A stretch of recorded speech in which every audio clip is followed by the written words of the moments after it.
नमस्कार, आपण पाहताय कोकण वार्ता न्यूज. कोकण वार्ता न्यूज मध्ये आपलं सर्वांचं स्वागत. पाहुयात बातमी सविस्तरपणे. दिनांक 24 एप्रिल 2026 तळवटपाली येथून एक मृतदेह पोस्टमार्टमसाठी रुग्णालयात आणला गेला. पण वादळी वाऱ्यामुळे वीज पुरवठा खंडित झाला आणि पुढे जे घडलं ते संतापजनक आहे. रुग्णालयात 2 जनरेटर असूनही एक जनरेटर पूर्णपणे बंद होता. दुसरा जनरेटर डिझेल नसल्यामुळे बंद होता.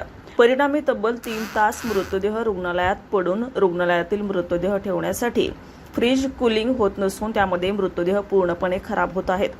पोस्टमार्टमसाठी लाईट नाही ही फक्त एका मृतदेहाची गोष्ट नाही. हा प्रश्न आहे जिवंत रुग्णांच्या सुरक्षिततेचा. जर याच वेळी एखादं इमर्जन्सी ऑपरेशन असतं तर एखादी गर्भवती महिला डिलिव्हरीसाठी आली असती तर लाईट अभावी रुग्णाचा जीव गेला असता तर जबाबदार कोण?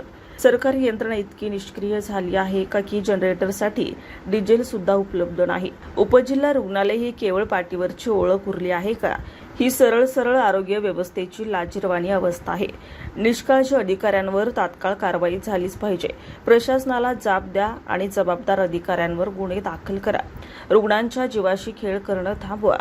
आज मृतदेह थांबला, उद्या जिवंत माणूस थांबणार नाही, असं देखील यावेळी गावकऱ्यांनी म्हटलं आहे.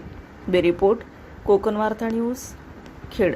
ताज्या बातम्या आणि नवनवीन घडामोडी पाहण्यासाठी आजच आमच्या कोकण वार्ता न्यूज चॅनलला लाईक करा, सबस्क्राईब करा आणि बेल आयकॉन प्रेस करा आणि पाहत रहा कोकण वार्ता न्यूज.